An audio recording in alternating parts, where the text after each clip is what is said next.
Hello and welcome to another edition of From the Pastor's Heart. Ever felt run down? Run over by a truck? Well, let me help you feel better today. Let me tell you about Chippy. Chippy the parakeet never saw it coming. One second he was peacefully perched in his cage, and the next second he was sucked in, washed up, and blown over. The problem began when Chippy's owner decided to clean Chippy's cage with a vacuum cleaner. She removed the attachment from the end of the hose and she stuck it in the cage. The phone rang and then she turned to pick it up. She'd barely said hello when Chippy got sucked in. The bird owner gasped, put down the phone, turned off the vacuum, and opened the bag. Well, there was Chippy, still alive, but a little bit stunned.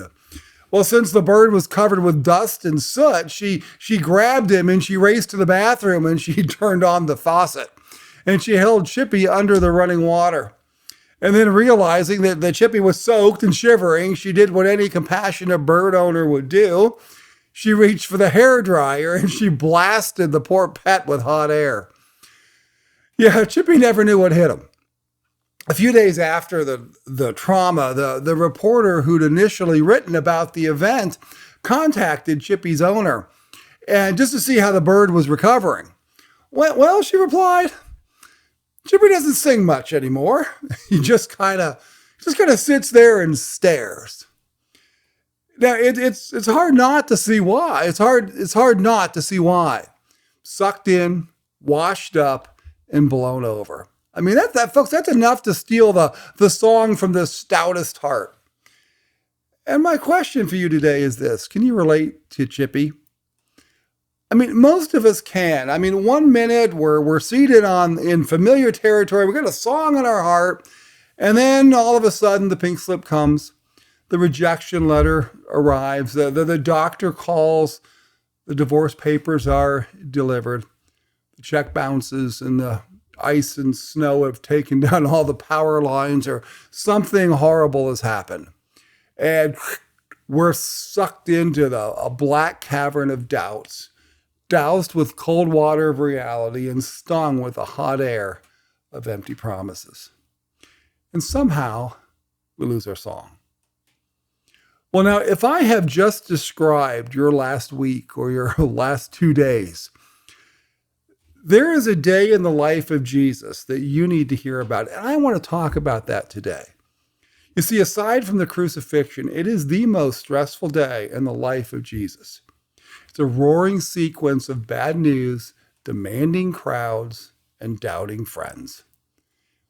24 hours in which Jesus faces the same gale-forced fears that you and I face. And yet through it all, Jesus remains calm. He endures the day without losing his song. And so I'd like to walk through that day with you and see if we can find out a little bit about how he did it and maybe how we can as well. What can we learn from that?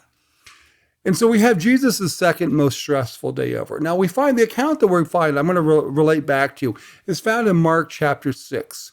And it begins in verse 14. And it goes through verse 56. But we're not going to turn there. What I want to do is I want to talk our way through that. So the first thing that we find in this day is that Jesus learns of the death of John the Baptist. So can you just imagine waking up in the morning and find out that your cousin, the one who served as the forerunner, your friend, the one who probably understood you more than any other living human being, was dead. Now, Mark tells us that John was killed because he was a righteous man. He was a man who stood for right and wrong. And I mean, John wore the white hat, and the white hat guy in the white hat is supposed to ride off in the sunset with the girl, but no, he ends up because he stood up for what was right, and he stood and he called out Herod for the sin that he was living in. He was killed, and his crime was righteousness and hatred for sin. And I have to wonder if with John's death, if Jesus wasn't reminded of his own trial, of his own impending death. Now, John was murdered, or he was killed because he stood up for righteousness. Remember, Jesus is going to be killed because he's accused of being who he is, the Son of God. And so when Jesus finds out that John had died, he wants to get away. He wants to just spend some time alone, maybe to grieve his friend. But as so often happens, that wasn't the case. It wasn't allowed to be done. Because in verses 30 and 31 of Mark 6, it tells us that Jesus can't get by himself. Because first of all, the disciples want to come and they want to talk to him about their experiences. Now, remember, just a couple of verses before this, we read that Jesus had sent them out. And he gave them the mission to preach the gospel, and then he also gave them the power to do miracles and signs that would authenticate their work.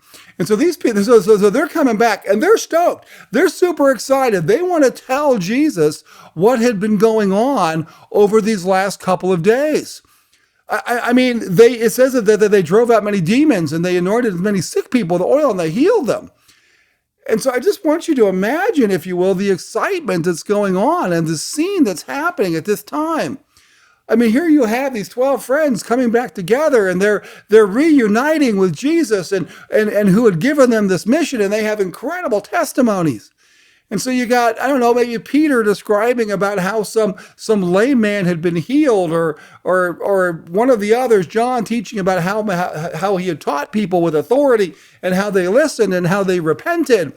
Maybe you got Philip or Andrew or James or something like that talking about how the crowds followed them because lame men were running. Sight was brought back to those who couldn't see. Demons were trembling from them. I mean, folks, this was an incredible time. Because remember, see, these 12, these disciples, they're not Jesus. They're not the Son of God. They're just normal, ordinary people who have been given a mandate by God to go out and do something. This is what stuff that you read in the prophets that are taking place, that God had given them. They were able to see God's power at work. And so the emotions are running high for them, and they want to share it with somebody, but Jesus just wants to get some time alone. And so here you have this excitement, and I can see Jesus going out there and say, guys, I'm really proud of you. I'm really excited about what you've done, but again, I just need to get some time alone. Well, it wasn't just that the 12 came back, but you also have those who are following them. They're coming back there to find Jesus as well. Mark says about 5,000 men plus women and children. So you got rivers of people coming out of the hills and the villages, all wanting to see Jesus. Some scholars estimate that there could have been as many as 25,000 people coming to see Jesus. They swarm all around him, and each one of them has one desire.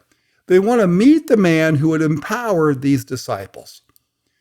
And so what had begun as a calm morning now buzzes with activity, because so many people were coming and going that they didn't even have a chance to eat, we find in verse 31. And all Jesus wants to do is get alone and grieve. And so Jesus decides to take his disciples to a quiet place where they can rest and reflect. And so he shouts out over the din of the crowd for his disciples to come with him. They get in a boat and they take off to the other side of the shore. And for just a few precious moments, the world is quiet again. The noise of the crowd is just kind of gets quieter as the further they get out onto the sea. And the only sound they have is the slap of water against the hull. Now, remember, Jesus' heart is weighed with sorrow, but it's also buoyed up with joy because these guys finally get it. And so he watches his disciples, and they're swapping stories of victory, and this is a good thing. And then he looks out on the distance as they're going across the sea, and they see that city, Tiberias, that city that was built by the murderer of John, Jesus' cousins. I can't even imagine the sorrow that he had, mixed with the joy that he's feeling as well. Folks, can you imagine? This is exhausting just to read it. The thing is this, folks, who would ever question Jesus' desire to get away from those people? I mean, he just needs a few hours alone. Just a small respite, just a retreat. He needs time to pray, maybe time to think a little bit, time to just be quiet, time to cry if he has to. A time without crowds and demands. That's all he wants. He just wants a little bit of alone time. The people can wait until tomorrow. Jesus is exhausted. But the people have different ideas. Verse 33, it says, but many who saw them leaving recognized them, and they ran on foot from all the towns, and they got there ahead of him. Now, folks, it's a 6-mile walk around the northeastern corner of the Sea of Galilee. So Jesus gets out of the boat, and we get a surprise. We're here. So now Jesus' day looks like this. He wakes up with sorrow. Then we have excitement. Then we have bedlam. And now we have interruption. If you're a mom, you know exactly what I'm talking about. Jesus' plans were interrupted. What he had in mind for his day and what the people had in mind were two very different agendas. Because all Jesus wants is to be alone.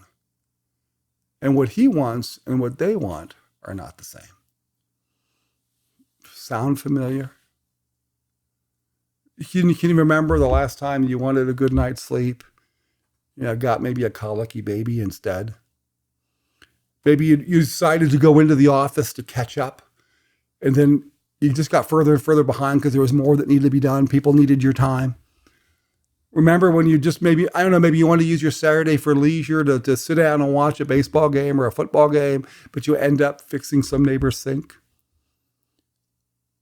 Well, the point is, folks, is that this happened to Jesus too. And what we learn from this is some pretty amazing things that lets us know that Jesus can understand us. As we continue on in the story, we find that they hadn't been eaten. So Jesus had compassion on them, it says. And so he began to, they found out that they were hungry. He was going to send them away. But if they left, they were too hungry. They weren't going to make it. Many of them would have fallen due to starvation. And so it's after Jesus had taught them, it said he had compassion. And then his disciples come up to him and they say, Jesus, these people are hungry. What are you going to do? And Jesus says something here that every parent, every pastor, all of us would, if you have been involved with other people, you can relate to this, and it's a major cathartic moment. Jesus turned to his disciples and he said, you feed them. Can you hear it? I'm tired. I've had enough. I don't want to do anymore. Now, there are many people who would say that Jesus said that just to show them of what they were incapable of doing. I disagree with that. Because you see, they just came back.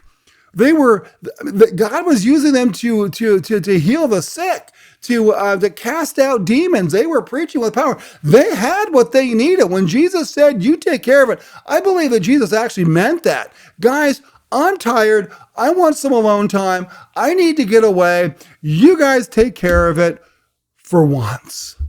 Can you give me that? And of course they couldn't.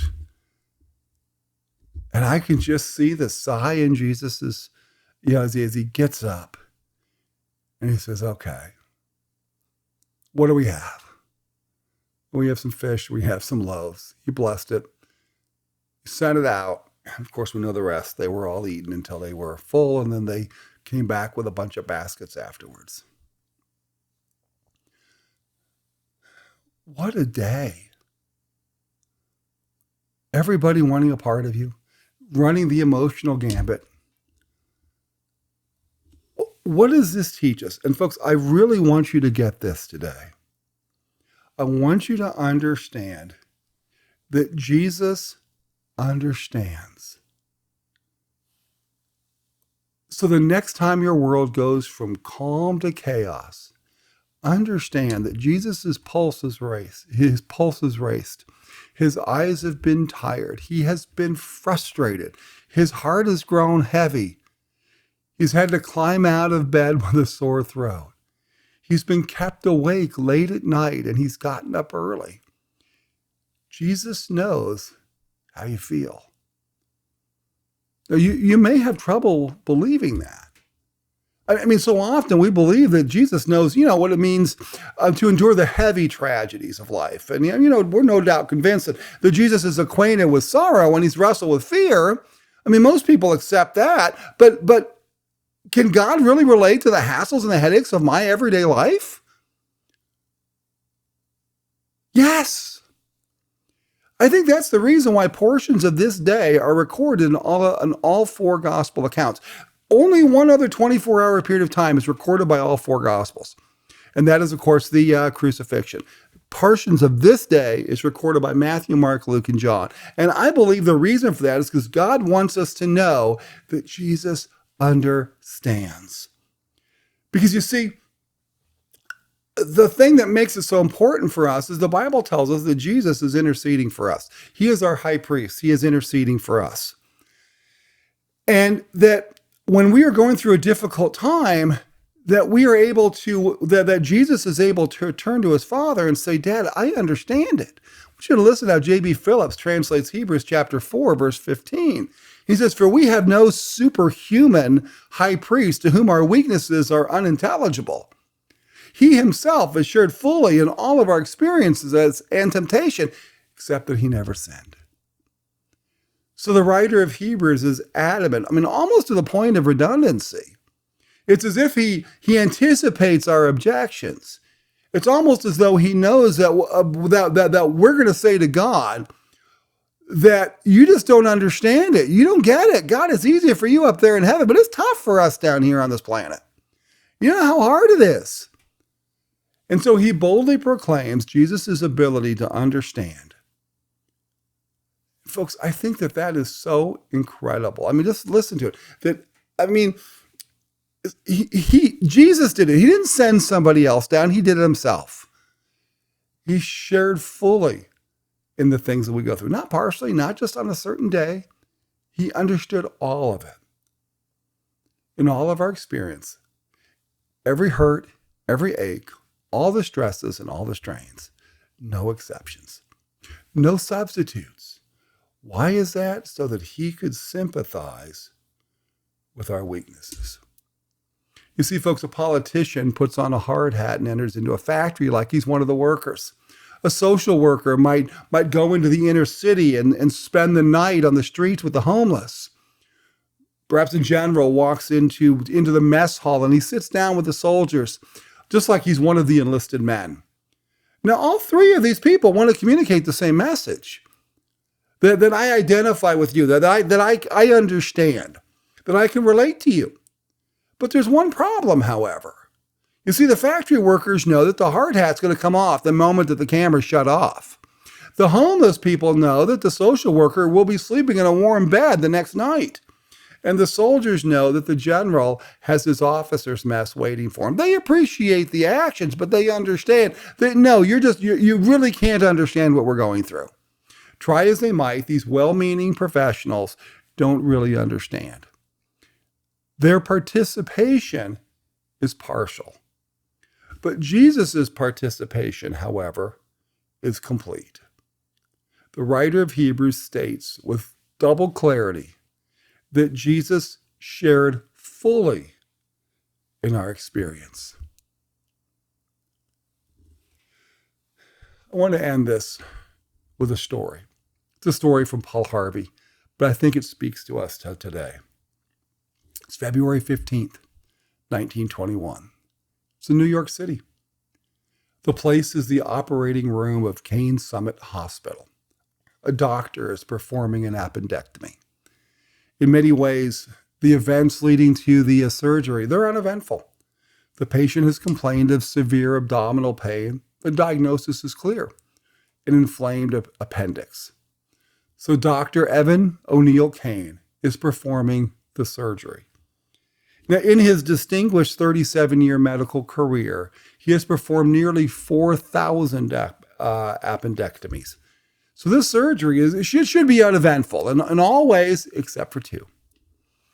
The first is the novelty of this operation, and that is the use of local anesthesia in major surgery.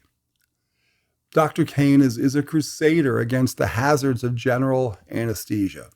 He contends that a local application is far safer. Now, many of his colleagues agree with him in principle, but in order for them to agree in practice, they're going to need to see this theory applied. And so Dr. Kane searches for a volunteer, a patient who's willing to undergo surgery, and all while under local anesthesia. A volunteer is not easily found. I mean, many people are squeamish at the thought of being awake during their own surgery. Others are fearful that the anesthesia might wear off too soon. Eventually, however, Dr. Kane finds a candidate. And so on Tuesday morning, February 15th, the historic operation takes place. The patient is prepped, and he's wheeled into the operating room. A local anesthesia is applied. As he has done thousands of times, Dr. Kane dissects the superficial tissues and he locates the appendix. He then skillfully excises it, and he concludes the surgery. During the procedure, the patient complains of only minor discomfort. The volunteer is taken into post-op, and then he's placed in a hospital ward. He recovers quickly, and he's dismissed 2 days later. Dr. Kane has proven his theory, thanks to the willingness of a brave volunteer. Kane demonstrated that local anesthesia is a viable and it's even a preferable alternative. But I said that there were two facts that made the surgery unique. I told you the first one, the use of local anesthesia. Now, the second is the patient. The courageous candidate for the surgery by Dr. Kane was Dr. Kane. To prove his point, Dr. Kane operated on himself. It's a wise move. The doctor became a patient in order to convince the patients to trust the doctor. Hard to believe? Well, perhaps it is, but the story of the doctor who became his own patient is mild compared to the story of the God who became human. But Jesus did. And he did so that you and I would believe that the healer knows the hurts. He voluntarily became one of us. He placed himself in our position. He suffered our pains and he felt our fears. Rejection, he felt it. Temptation, he knew it. Loneliness, he experienced it. Death, he tasted it. And stress, folks, I'm telling you, Jesus could write a book about it. Now, why did he do it?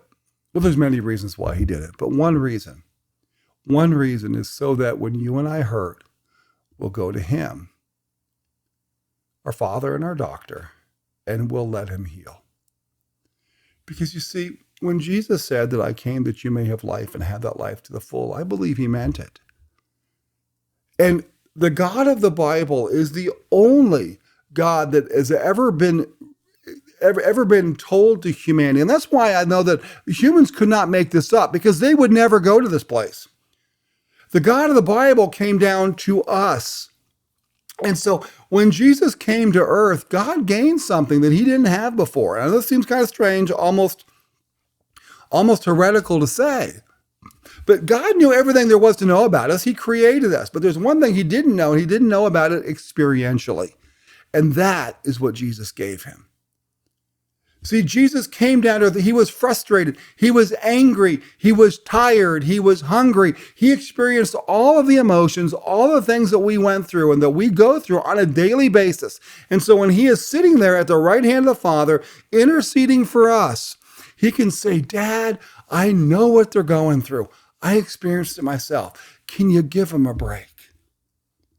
And I think in this day, when there are just so many things going on, and I talk to so many people who are frustrated, so many people who are tired, so many people who are wondering, why am I going through this? I want you to know that Jesus understands. And so when you go to him in prayer, you're not talking to somebody who just knows the theory.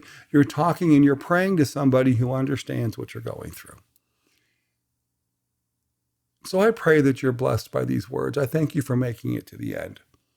I pray that as you spend time with your siblings in Christ and as you worship the Lord this week, that you have an incredible time in God's presence.